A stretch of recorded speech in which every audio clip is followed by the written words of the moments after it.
పశ్చిమాసియాలో యుద్ధ జ్వాలలు మరింత తీవ్ర రూపం దాల్చుతున్నాయి. ఇరాన్లోని అత్యంత కీలకమైన అరాక్ భారాజాల రియాక్టర్ పై ఇటీవలే జరిగిన దాడిలో ఆ కేంద్రం పూర్తిగా ధ్వంసమైందని అంతర్జాతీయ అణుశక్తి సంస్థ తాజాగా ధృవీకరించింది.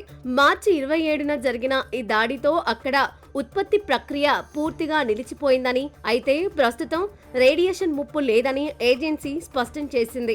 ఈ దాడికి తామే బాధ్యులమని ప్రకటించిన ఇజ్రాయెల్ మిలిటరీ ఇరాన్ అణు సామర్థ్యాన్ని నిర్వీర్యం చేయడమే తమ లక్ష్యమని పేర్కొంది.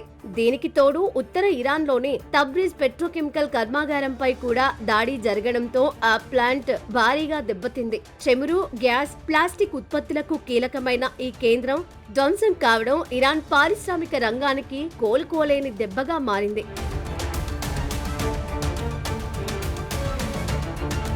ఈ వరుస దాడుల వల్ల ఇరాన్ వ్యూహాత్మకంగా, ఆర్థికంగా భారీ నష్టాన్ని మూటగట్టుకుంది. అరాక్ రియాక్టర్ ధ్వంసం కావడం వల్ల ప్లూటోనియం ఆధారిత అణ్వాయుధాల తయారీకి ఇరాన్ చేస్తున్న ప్రయత్నాలకు బ్రేక్ పడింది.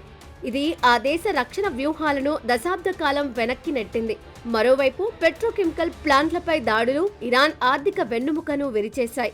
ఎగుమతులు నిలిచిపోవడంతో దేశీయంగా ద్రవ్యోల్బణం పెరిగి సామాన్యుల జీవితం దుర్భరమయ్యే ప్రమాదం ఉంది. ఇప్పటికే అంతర్జాతీయ ఆంక్షలతో సతమతమవుతున్న టెహ్రాన్ ఇప్పుడు కీలక మౌలిక సదుపాయాలను కోల్పోవడంతో అంతర్గత అస్థిరత ఏర్పడే అవకాశం కనిపిస్తోంది. యుద్ధ వ్యయం పెరగడం, విదేశీ పెట్టుబడులు పూర్తిగా ఆగిపోవడం వల్ల ఇరాన్ ఆర్థిక వ్యవస్థ దివాలా తీసే దిశగా పయనిస్తోంది.